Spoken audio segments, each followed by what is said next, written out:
Chers frères et sœurs, shalom. La question du salut est au cœur de notre foi.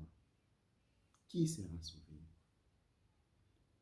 Ce n'est pas une énigme à éviter, mais une vérité à explorer avec humilité et un cœur ouvert. Aujourd'hui, nous allons plonger dans les Écritures pour comprendre ce que la Bible nous enseigne réellement sur le salut et comment nous pouvons nous assurer que nous marchons sur le chemin de la vie éternelle. La question « Qui sera sauvé ?» est abordée dans de nombreux passages bibliques. Nous devons d'abord comprendre que le salut est un don de Dieu offert par grâce à travers la foi en Jésus-Christ. Éphésiens 2, versets 8 à 9, nous dit clairement « Car c'est par la grâce que vous êtes sauvés, par le moyen de la foi. Et cela ne vient pas de vous, c'est le don de Dieu. Ce n'est point par les œuvres, afin que personne ne se glorifie. Le salut n'est donc pas quelque chose que nous pouvons gagner par nos propres efforts ou mérites.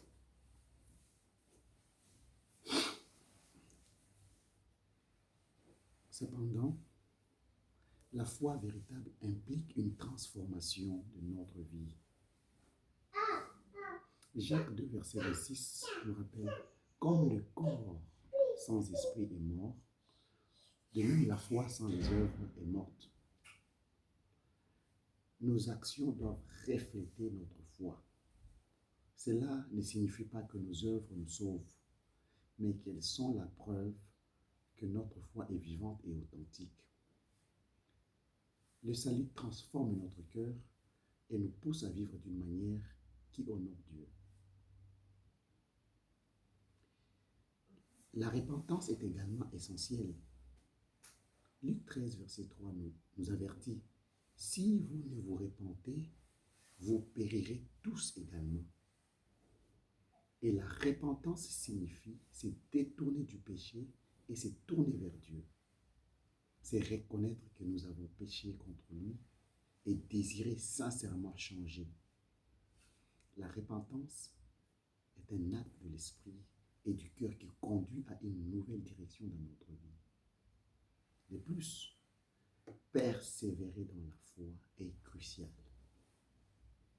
Matthieu 10, verset 22 nous dit « Celui qui persévérera jusqu'à la fin sera sauvé. » La vie chrétienne n'est pas un sprint, mais un marathon. Il y aura des défis, des tentations, des moments de doute, des moments difficiles.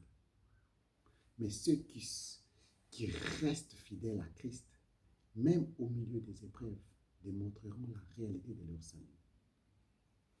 Le salut est donc une œuvre continue de la grâce de Dieu. Et cette œuvre, cette grâce se passe en nous. Et elle se manifeste par notre foi, nos œuvres, notre repentance et notre persévérance.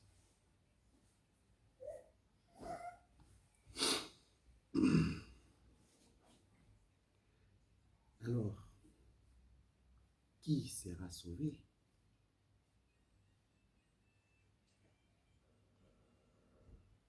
Qui sera sauvé? C'est celui qui reconnaît son besoin de la grâce de Dieu, qui place sa foi en Jésus-Christ, qui se repent de ses péchés et qui persévère dans la foi jusqu'à la fin. Ne vous contentez pas d'entendre ces paroles, mais laissez-les transformer votre vie. Examinez votre cœur. Repentez-vous. Confiez-vous en Jésus-Christ aujourd'hui. N'attendez pas, car demain n'est promis à personne. Ma prière est que l'Esprit Saint vous guide et vous fortifie dans votre marche avec Dieu. Que l'Éternel vous bénisse.